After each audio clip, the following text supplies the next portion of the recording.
Good evening. I call this Iowa City Community School Board meeting on Tuesday, July 23rd, 2019 to order. My name is Janet Godwin, and I want to thank those in the audience, those watching on YouTube, and those following on Twitter for joining us tonight. I'll start by introducing those at the table with me. To my right, Superintendent Steve Murley, Director Phil Hemingway. To my left, Paul Ressler, JP Clausen, and Kim Colvin recording. Wait, who did I skip?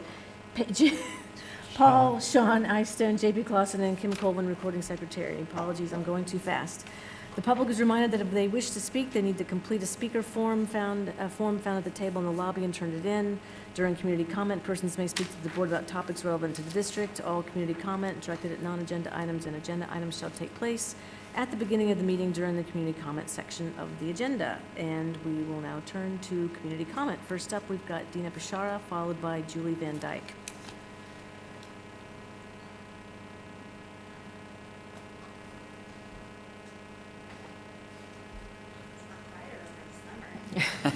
It is. My kids will be very grateful for me getting up here first. Good evening. I hope everyone's having a great summer. It has become apparent to me recently that there an organized and active contingent of pro-SRO parents and community members have renewed their efforts to convince the board to support the placement of law enforcement officers in our secondary schools. And I've already been up here discussing the indisputable bottom line that there is no body of evidence that SROs make schools safer, and at the same time, it is also indisputable that students of color and students with disabilities are arrested, referred to law enforcement, and secluded and restrained at disproportionate rates. So I just want to take this time to ask the board and our community to maybe shift our perspective a little bit and think about why we are looking at threats and safety through this lens. Specifically, it seems of preventing school shootings. And I know that's not the only thing that's addressed in the safety plan, but from what I can tell, this is really what's energizing the discussion here. Did a little research into some numbers, and while no doubt every single school shooting is a tragedy of unfathomable proportions, I just looked at the numbers. So 2009, 7 deaths. The next year, 6. Then 4, 2012, a terrible year, 38, then 18, 22, 9, in 2016 it was 13, 2017, 24, and 2018, of course, was a horrible year at 56 deaths. And while these statistics are absolutely tragic and unacceptable, I'm wondering if anyone knows how many children and young adults are victims of suicide each year. For instance, so in 2017, over 6,700 young adults and children, including over 500 children between the ages of 10 and 14 years, killed themselves. So that's 2017 alone, and that is a trend that's going up. It's the second leading cause of death after accidents. So where is the urgency to address this threat to our children? Children are spending most of their waking hours in school, so it seems like there are other ways to think about threats to our young people. We're talking about putting police in schools, but we are still struggling to assess and address the basic mental health needs of our most vulnerable students. We know that bullying increases the risk of suicide, yet this district has nothing near a comprehensive, systematic initiative to reduce bullying. And we know that the only way to reduce bullying is through systematic, district-wide efforts, because that's what the research actually shows. Our rural neighboring district, Clear Creek Manna, recently hired their 3rd licensed mental health professional to provide direct mental health services to its students. They're not just providing therapy, they're working on IEPs, they're consulting with teachers, they're supporting teachers, they're doing community education. Their enrollment is 2,500, so this would be roughly equivalent to our school district hiring 15 mental health professionals as building staff, because these are employees of the district. They don't have to bill insurance. That gives them the flexibility to serve their student body in ways that oftentimes our contracted folks can't do. Although I know UAY right now has a special grant that allows them some of that flexibility, that's a big difference.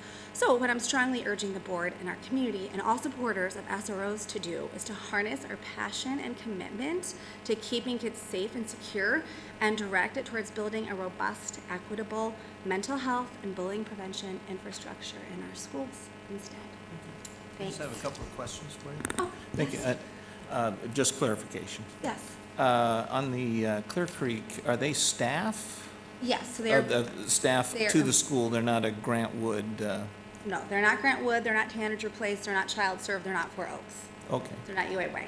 They are employees of the district. Well, Yes, and they have to. And when you were citing the accident statistic, I know many times I've looked at that too, and you were right to say that they're all tragedies, the school shootings that happen, but they are kind of lightning strikes.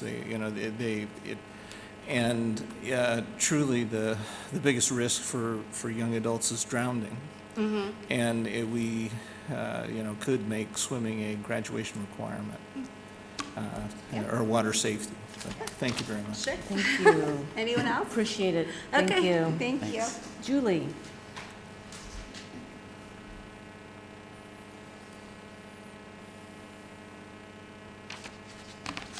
You guys aren't great on follow-up. He was supposed to have a PhD 9 years ago. 9 years ago. How much have we paid for it? I cannot believe the proposal that is here for the work session today out of the public eye, because I thought that was supposed to be a discussion, and it looks like it's already been discussed at length. Where are the parents in this? Where's the going out to the community and talking to them about the things that you're proposing here? This is terrifying, absolutely terrifying.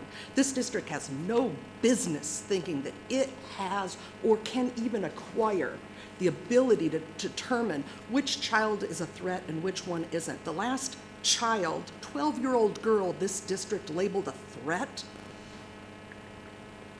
in 7 emails that went out from the school district's junior high principal at Southeast Junior High to all of the parents that I suggest everybody in the public read, because she was labeled a threat. And we all know who those emails were talking about. Everybody knows who those emails were talking about.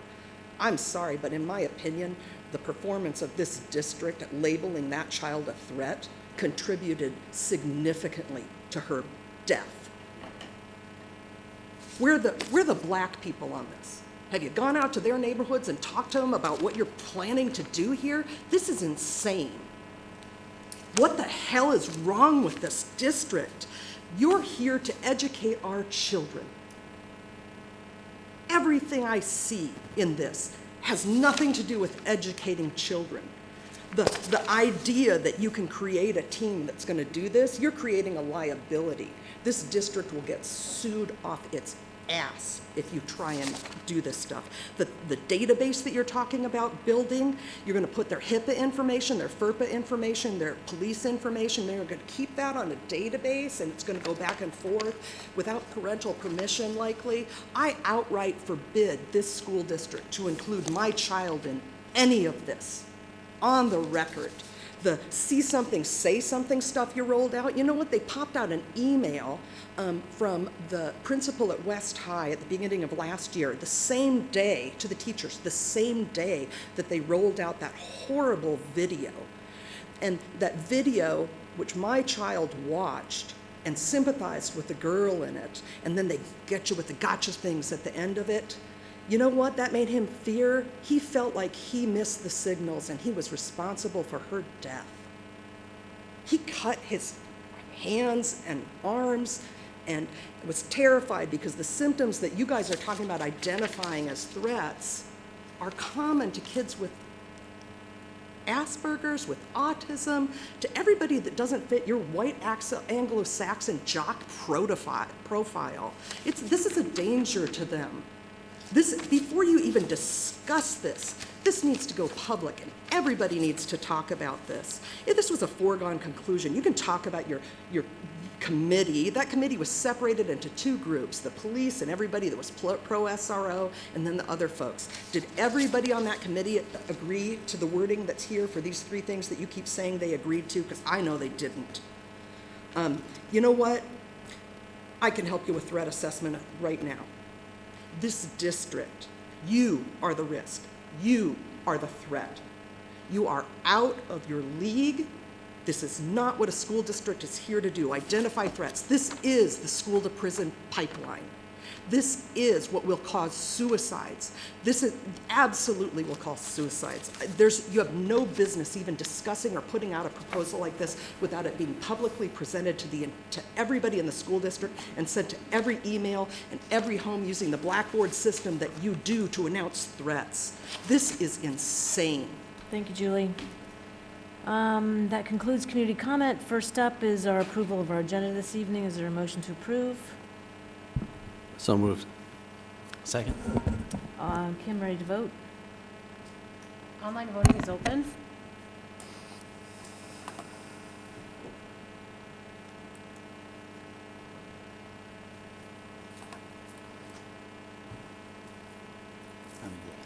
Thank you. All votes have been cast and the motion carries with all directors voting in favor. Thank you. Next up, consent agenda. Phil, questions and feedback on bills. I think Ruthina also reviewed this week Yes, too. Yeah. Ruthina went through the bills last week. I went through them yesterday.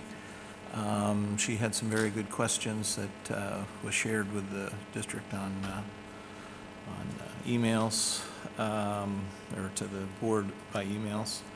And Chase was talking to me before the meeting. I had some questions and some concerns about some of the billing with our travel, and I think we really have to keep an eye on the travel that we're doing.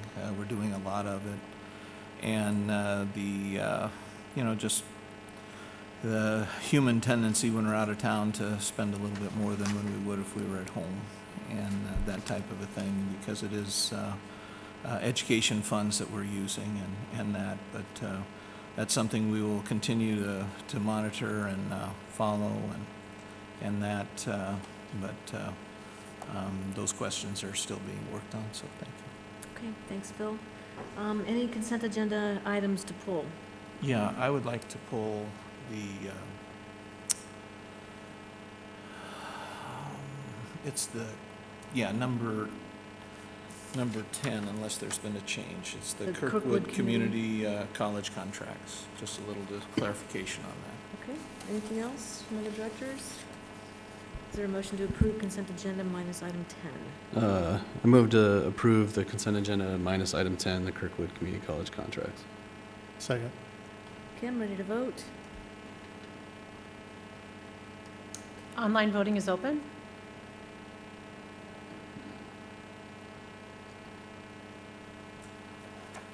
All votes have been cast and the motion carries with Directors Ressler, Godwin, Clausen, and Eystone voting yea, and Director Hemingway voting nay.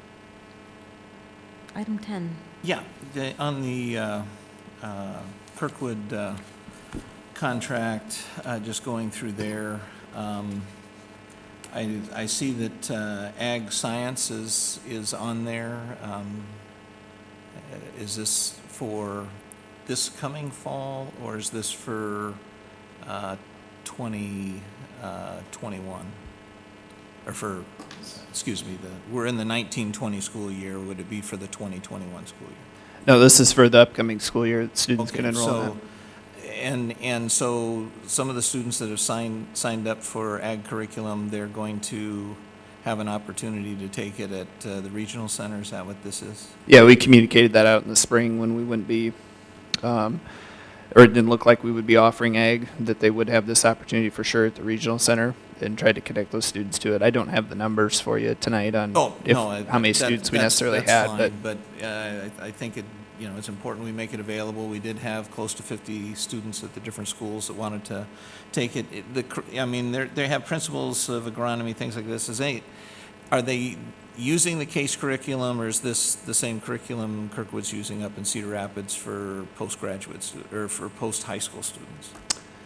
I couldn't speak to if they're using the case curriculum exactly, Phil. I would think it mirrors what Kirkwood has done, but we know case is best practice strategies, and so my guess would be they're using some of those things, but to say if they're referring to it as a case curriculum, I couldn't be confident. All right. And with this at Kirkwood, there's still no FFA component or anything with it. It's just the coursework. Yeah, correct. There's no FFA. Yeah. Well, I still think that's something, and a lot of the courses in here that we're offering, it's better than nothing, but we really got to work to get this stuff inside our buildings as much as possible. And I was speaking with a student on the weekend who's interested in career and tech courses, but the having to go to the regional center and that is a limiting factor to, I think, a lot of participation. But thank you for that clarification. Is there a motion to approve Yeah, item a 10? motion to approve Kirkwood contract, item 10 on the consent agenda. Second? Okay, I'm ready to vote. Online voting is open. All votes have been cast, and the motion carries with all directors voting in favor. Thank you. Next up is an action item around our climate action resolution. We've gone through, wow, a few versions of this. We discussed this in our last work session, and I think as a board, we were comfortable with the changes. I don't know if there's any comments or questions that folks would want to make. Well, like I say, like I've said before, and I made suggestions, they've been taken out, but I really feel that for us to be truly genuine, that our continued use of chemical trimming on our school grounds is a practice that we should do away with for a risk avoidance standpoint. Not everything in our agreement, the wording I'm not 100% in love with, but because I really feel that a environmental message should be in there as well, that the environmental life cycle of anything that we do should be very important and kept in there as well. And also, I would have liked to have seen a little bit more on the students, that they put some skin in the game. They demanded a lot from us with curriculum and things like that, which is fine. That's great. I have no problem with that. But I'd like to see a commitment from the students that as far as keeping school grounds tidy and organized, they can pick up after themselves as well. They can reduce vehicles in the parking lot. They can try and carpool. They can try and bike to school, walk to school, those types of things. Those all help reduce our carbon footprint, and those are things that they can participate in on their own. But I don't have, outside of those things, there's enough good in there to vote for it. No comments. Yeah, I'm glad we're doing this. I support it. I'm hopeful, I'm certainly going to vote for this and hopeful this will pass. But then I'm really excited to see the next steps, how we implement it. That's what I'm, when the rubber hits the road is what I'm really interested in. And involving, bringing the students back and saying what can we do, and what can you do to help us achieve these goals. So I'm excited to vote on it. Anyone else? Yeah, no, excited. I mean, we've actually worked hard, and I do want to shout out to the students who protested, who took their Friday afternoons, who came to the board how many times and spoke at community comment, put forward ideas, concrete ideas. And so I think this is in large respect due to their really, really strong advocacy for what this district can do to contribute to our planet's survival. So shout out to them for their persistence and their hard work and their tenacity. We did go through some, wording changes, and I do think we tried to get close, Phil, to some of the comments that you made around life cycle costs. We actually do have language in there around that. And while not fully explicitly putting in goals around pesticides, we do have a reference to the Integrated Pest Management Advisory Committee, and that we're going to incorporate that group's recommendations into the Climate Action Plan. So we do have a mechanism called out in here to address those pieces, because I think they were strong as well. So feel good about the process that we've been through, and if there's any further comment, if not, I think, Kim, we're ready to vote. Yes, we need a motion. Oh, please, is there a motion? I move that we approve the climate change resolution as presented. Second. Now we're ready to vote. Thanks, Kim. Online voting is open.